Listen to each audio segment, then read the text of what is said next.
አቤት ቋንቋ ለማወቅ አቤት ቋንቋ ለማወቅ አረብ ሀገር ስትሄዱ ምን እንዳጋጠመኝ እኔማ። ቆይ ቀስ በሉ ልነግራችሁ ነው። በቃ እሺ ልነግራችኋለሁ፣ ቀስ በሉ።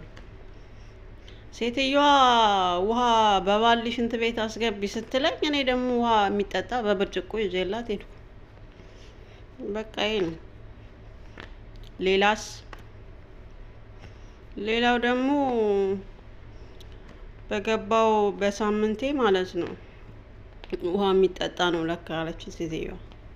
ከዛ እኔ ወረድኩኝና ታች ልጇን ይዤ መጥቼ ና ፍሪጁን ሳሎን ካላስገባን ና አግዘኝ።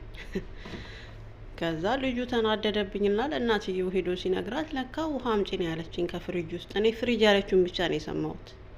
ከዛ ልጁ ውሃ ይዞ ሲሄድ ለካ ሴትዮዋ ውሃ አምጪ ማለቷን በዛ ነው ያወቅኩት እላችኋለሁ።